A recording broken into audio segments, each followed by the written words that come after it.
Assalamualaikum warahmatullahi wabarakatuh. Selamat pagi Pak Aziz dan juga teman-teman dari Lomba 3. Semoga kita semua dalam keadaan bahagia dan sehat selalu. Baik, sebelumnya saya akan memperkenalkan diri dan juga rekan-rekan saya. Kami dari kelompok 6, saya Siti Hasna Afifah selaku moderator dalam presentasi ini. Kemudian untuk anggota yang lain silahkan memperkenalkan diri. Saya Aurora Nathaniela Naomi. Saya Joy Diana Trisna Devi Wahyu Rahmadiani. Saya adalah Adelia Salsabila Putri. Saya Tari Wahyudina. Saya Iradian Diaskar Arum. Saya Zahwayus Indriandini. Baik, selanjutnya Tari boleh minta tolong share screen. Baik, pada kesempatan ini kami akan mempresentasikan materi mengenai kerjasama kelompok. Nah, untuk mempersingkat waktu, langsung saja kita lanjutkan kepada pemaparan materi. Kepada Joya, saya persilahkan. Oke, yang pertama yaitu definisi dari kelompok. Menurut Page dan Iver, kelompok merupakan himpunan atau kesatuan manusia yang hidup bersama, memiliki hubungan timbal balik, dan memiliki kesadaran untuk saling tolong-menolong. Sedangkan menurut Johnson dan Johnson, kelompok terdiri atas dari 2 orang atau lebih yang berinteraksi secara langsung, peduli dengan hubungannya dalam sebuah grup, saling peduli antara anggota grup, dan saling ketergantungan secara positif untuk berusaha mencapai tujuan yang sama. Sehingga dapat disimpulkan bahwa kelompok merupakan sekumpulan orang yang memiliki kesamaan, saling berhubungan, saling tolong-menolong, dan saling terikat satu sama lain. Hal ini diperkuat dengan kutipan yang dari Lewin yang berbunyi, "The ends of a group is not the similarity or dissimilarity of its member, but their interdependence." Yang artinya, sebuah kelompok tidak hanya soal kesamaan ataupun perbedaan antara anggotanya, tetapi ada sesuatu yang saling berkaitan di antara mereka. Selanjutnya, nah, menurut Birtech, jenis-jenis kelompok dibagi menjadi 4, yaitu yang pertama, kelompok statistik, yaitu sebuah kelompok yang tidak termasuk pada sebuah organisasi, serta tidak ada hubungan sosial dan tidak ada kesadaran jenis. 2, kelompok kemasyarakatan, yaitu sebuah kelompok yang di dalamnya ada kesamaan namun tidak ada organisasi dan antar anggotanya tidak memiliki hubungan sosial. Yang ketiga, kelompok sosial, yaitu sebuah kelompok di mana adanya kesadaran jenis dan ada hubungan antar anggota, namun tidak terikat dalam sebuah organisasi. Lalu yang terakhir, yaitu kelompok asosiasi, sebuah kelompok di mana setiap anggotanya memiliki kesadaran jenis, ada bersamaan kepentingan dari seluruh anggota. Selanjutnya akan dibacakan oleh Tari.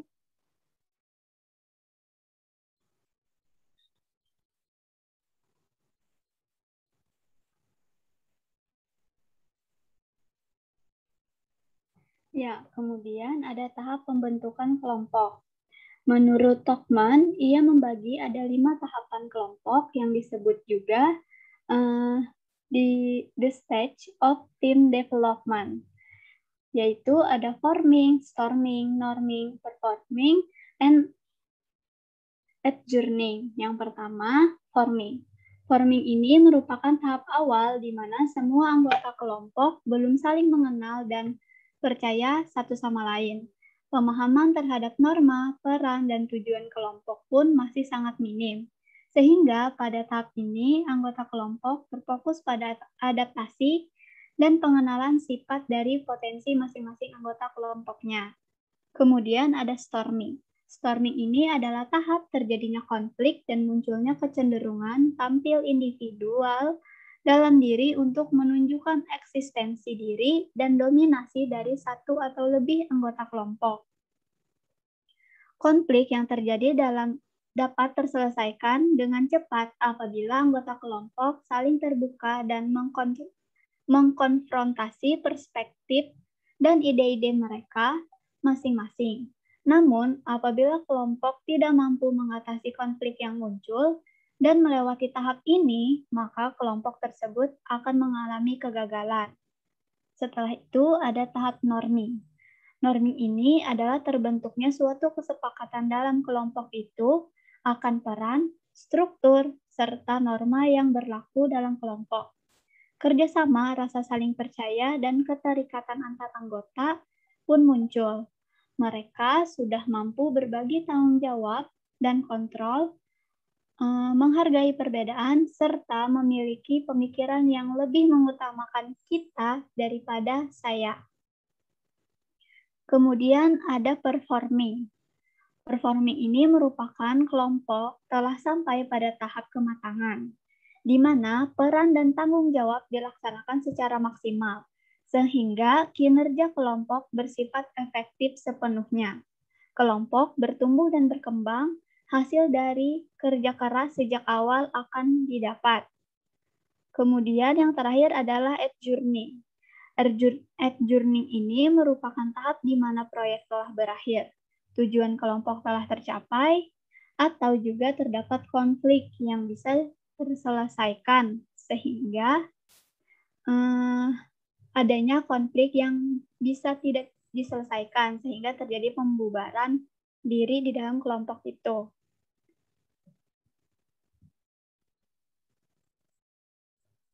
Setelah itu ada definisi dari kerjasama. Kerjasama adalah sebuah sistem pekerjaan yang dikerjakan oleh dua orang atau lebih untuk mendapatkan tujuan yang direncanakan bersama. Kerjasama dalam tim kerja menjadi sebuah kebutuhan dalam mewujudkan keberhasilan kinerja dan prestasi kerja. Kerjasama tim merupakan bentuk kerja kelompok dengan keterampilan yang saling melengkapi serta berkomitmen untuk mencapai misi yang sudah disepakati sebelumnya untuk mencapai tujuan bersama secara efektif dan efisien. Kemudian, kerjasama tim terdiri dari berbagai fungsi yang disatukan dalam satu pimpinan untuk melakukan sesuatu yang mendukung kegiatan keseluruhan organisasi. Penjelasan selanjutnya akan dilanjutkan oleh Della. Oke, terima kasih. Selanjutnya ada tujuan. Yang pertama ada untuk mengembangkan berpikir kritis dalam menyelesaikan masalah. Yang kedua, untuk mengembangkan kemampuan bersosialisasi dan komunikasi. Yang ketiga, menumbuhkan rasa percaya diri terhadap kemampuan siswa. Yang keempat, untuk memahami dan menghargai satu sama lain antar teman. Dari penjelasan di atas, pembelajaran kerjasama bermaksud untuk memudahkan siswa dalam mengerjakan suatu tujuan secara bersama-sama dan memudahkan siswa untuk menghadapi sebuah permasalahan dalam pembelajaran. Next.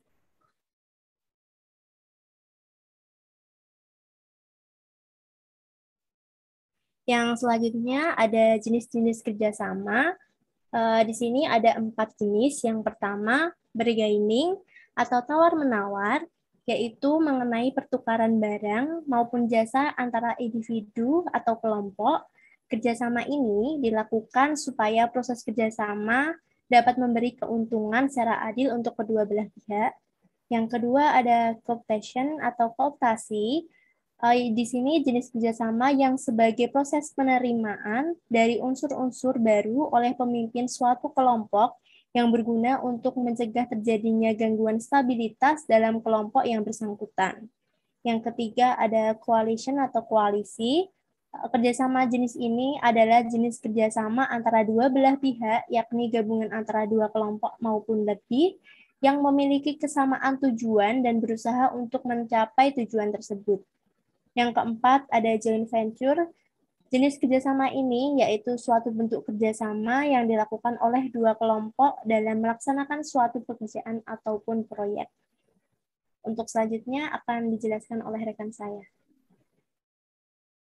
Baik, terima kasih. Selanjutnya ada bentuk-bentuk kelompok kerjasama. Yang pertama, ada kelompok pemecahan masalah. Kerjasama kelompok pemecah masalah ini dibentuk untuk menentukan cara agar bisa meningkatkan suatu mutu, membuat efisiensi kerja, dan menata lingkungan kerja agar menjadi lebih baik. Lalu yang kedua ada kelompok swakelola. Kerjasama kelompok ini, para anggota akan bertanggung jawab atas segala proses yang mana untuk mengatur aktivitas mereka sendiri dan memerlukan pengawasan minimum. Umumnya, mereka mengendalikan langkah dari pekerjaan dan penentuan tugas pekerjaan. Lalu yang ketiga ada kelompok fungsional. Kerjasama kelompok fungsional atau biasa disebut kelompok komando ini dibentuk sesuai dengan struktur organisasi vertikal suatu perusahaan, yang mana anggota kelompoknya berasal dari suatu departemen fungsional yang didasarkan pada struktur organisasi vertikal pada perusahaan tersebut. Lalu yang keempat ada kelompok lintas fungsional. Kerjasama kelompok ini atau biasa disebut kerjasama kelompok silang, kerjasama kelompok horizontal yang dibentuk oleh karyawan dari berbagai bidang-bidang dan keahlian fungsional. Tujuannya agar dapat memudahkan pertukaran informasi, memperbaiki koordinasi antar departemen, mendorong solusi-solusi baru untuk permasalahan masalah organisasi, dan membantu pengembangan atas kebijakan-kebijakan dan prosedur organisasi yang baru.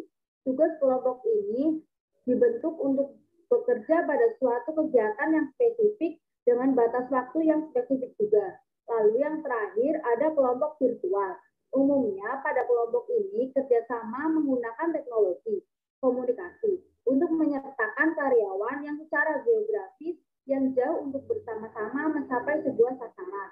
Kelebihan utama kelompok ini adalah peluang untuk menyertakan ahli-ahli dari wilayah mana saja untuk bekerja secara bersama-sama. Next.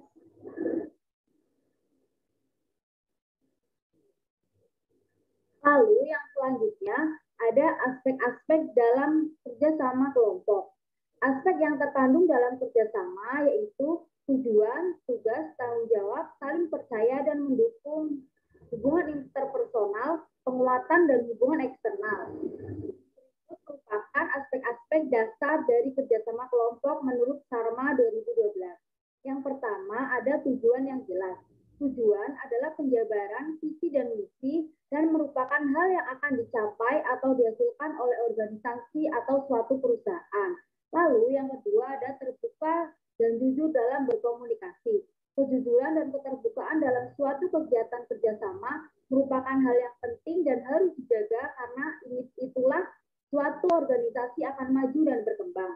Lalu yang ketiga adalah pengambilan keputusan kooperatif. Pengambilan keputusan secara kooperatif adalah menciptakan situasi di mana keberhasilan individu ditentukan atau dipengaruhi oleh keberhasilan kelompoknya. Lalu yang keempat adalah suasana kepercayaan. Suasana kepercayaan dalam kerjasama merupakan hal yang sangat penting karena keberhasilan sebuah tim sangat dipengaruhi oleh kepercayaan dari para anggotanya. Lalu yang kelima ada rasa memiliki. Rasa memiliki dalam sebuah tim merupakan suatu hal yang penting agar keberhasilan dalam setiap kegiatan yang dilakukan dapat diperoleh atau dicapai. Lalu yang terakhir adalah keterampilan mendengarkan yang baik. Keterampilan mendengarkan yang baik akan membuat organisasi semakin berkembang. Terima kasih. Selanjutnya akan dilanjutkan oleh teman saya, Zahwa.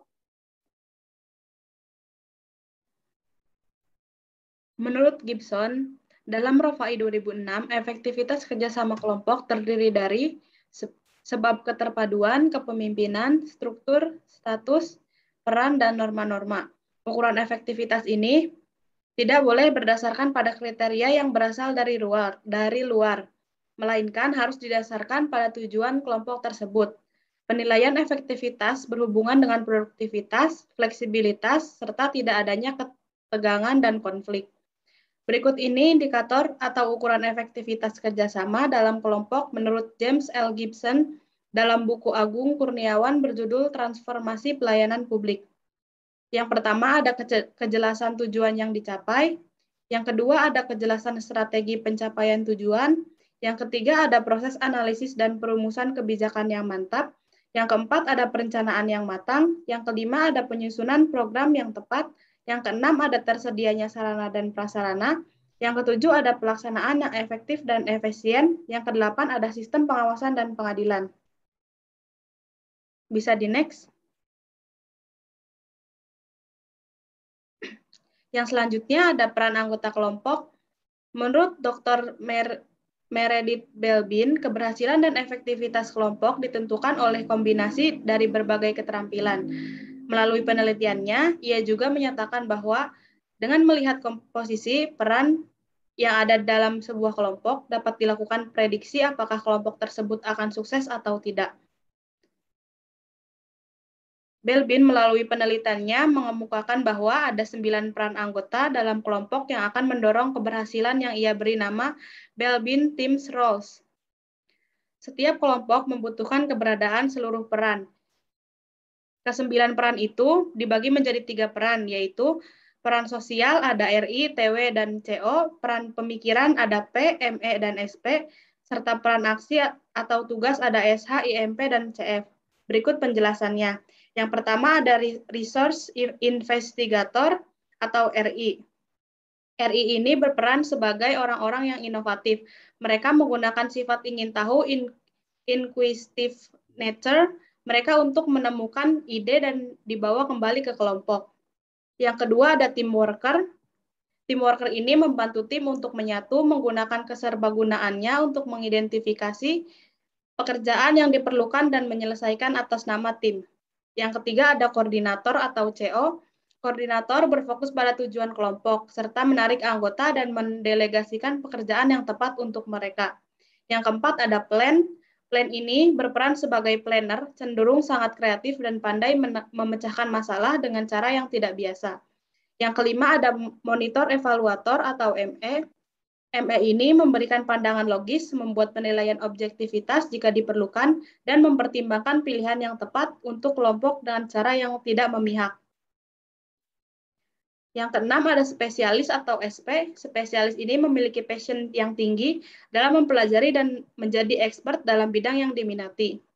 Mereka membawa pengetahuan mendalam tentang area utama yang mereka kuasai ke dalam kelompok.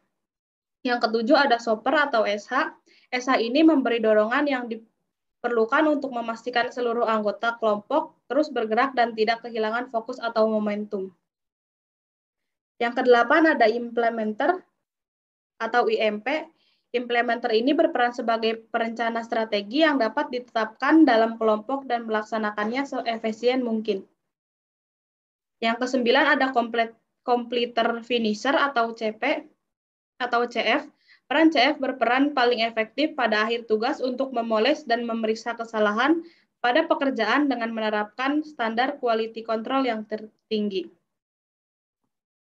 Selanjutnya akan dijelaskan oleh rekan saya, Sekar.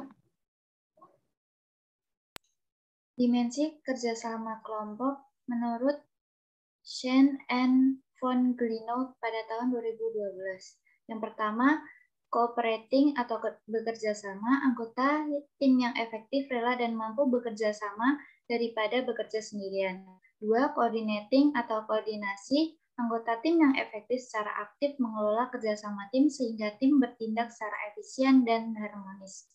3. Communicating atau komunikasi, anggota tim yang efektif menyampaikan informasi secara bebas atau bukan menimbunnya, secara efisien atau menggunakan saluran dan bahasa yang terbaik, dan menghormati atau meminimalkan emosi negatif. 4. Comforting atau kenyamanan. Anggota tim yang efektif membantu rekan kerja mengatur keadaan psikologis yang sehat dan positif. 5. Conflict resolving atau pemecahan masalah. Konflik tidak dapat dihindari dalam pengaturan sosial. Jadi, anggota tim yang efektif memiliki kemampuan dan motivasi untuk menyelesaikan disfungsional ketidaksetujuan antar anggota tim. Next.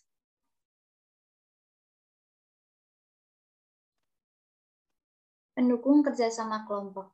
1. Masing-masing pihak harus sadar dan mengakui kemampuan masing-masing. 2. Masing-masing pihak harus mengerti dan memahami akan masalah yang dihadapi. 3. Masing-masing pihak yang bekerja sama perlu menjaga komunikasi dengan baik agar tidak terjadi suatu kesalahpahaman. 4. Pihak-pihak yang bekerja sama perlu mengerti kesulitan dan kelemahan anggota kelompoknya yang lain. 5. Perlu adanya pengaturan yaitu koordinasi yang kompak. 6. Adanya keterbukaan dan saling percaya. 7. Melibatkan orang lain karena dalam kerjasama kelompok tidak hanya anggota-anggota saja, tetapi pasti akan membutuhkan peran dari orang lain. Next. Menghambat kerjasama kelompok. Satu, adanya pihak yang selalu bersikap menyerahkan pekerjaan kepada orang lain dan tidak bersedia bertanggung jawab. Dua, adanya pihak yang bersedia menampung semua pekerjaan walaupun ia tidak mampu memperkerjakannya. Tiga, ada pihak yang tidak bersedia memberikan sebagian dari kemampuannya untuk membantu pihak lain atau memberi bantuan tetapi tidak sesuai dengan kebutuhan dan masalah yang dihadapi oleh pihak lain itu. Hanya tekun dengan pekerjaannya sendiri. 4. Cepat puas dengan hasil pekerjaannya sendiri, sehingga tidak memperhatikan dan tidak menaruh perhatian pada pihak lain yang masih bekerja atau mengalami kesulitan. 5. Menutup diri dan bersikap maha tahu serta tidak percaya kepada kemampuan orang lain, sehingga tidak mau meminta pendapat dan bantuan orang lain. Next, saya kembalikan kepada moderator. Baik, terima kasih teman-teman atas pemaparan materinya. Selanjutnya saya akan menyampaikan kesimpulan dari keseluruhan materi sebelumnya. Jadi dapat disimpulkan bahwa kelompok merupakan sekumpulan orang yang memiliki kesamaan, saling berhubungan, saling tolong-menolong, saling terikat satu sama lain, dan juga memiliki tujuan yang sama. Adapun kelompok dibagi menjadi beberapa jenis, yaitu kelompok statistik, kelompok kemasyarakatan, kelompok sosial, dan kelompok asosiasi. Kemudian dalam pembentukan kelompok melewati beberapa tahapan, yaitu forming, storming, norming, performing, dan adjourning. Dalam sebuah kelompok dibutuhkan sebuah kerjasama tim atau yang biasa disebut dengan teamwork. Kerjasama adalah sebuah sistem pekerjaan yang dikerjakan oleh dua orang atau lebih untuk mendapatkan tujuan yang direncanakan bersama. Berdasarkan jenisnya, kerjasama kelompok dibagi menjadi beberapa jenis, yaitu bargaining, competition, coalition, dan joint venture. Sedangkan berdasarkan bentuknya, kerjasama dibagi menjadi kelompok pemecahan masalah, kelompok swakelola, kelompok fungsional, kelompok lintas fungsional, dan yang terakhir kelompok virtual. Kemudian, untuk mencapai tujuan kelompok yang efektif, diperlukan kerjasama yang seimbang antara setiap anggota kelompok dengan mengerjakan tugas dan perannya masing-masing. Nah, demikian presentasi dari kami mengenai kerjasama kelompok. Terima kasih atas segala perhatian dan kami memohon maaf atas segala kekurangan dan kesalahan. Wassalamualaikum warahmatullahi wabarakatuh.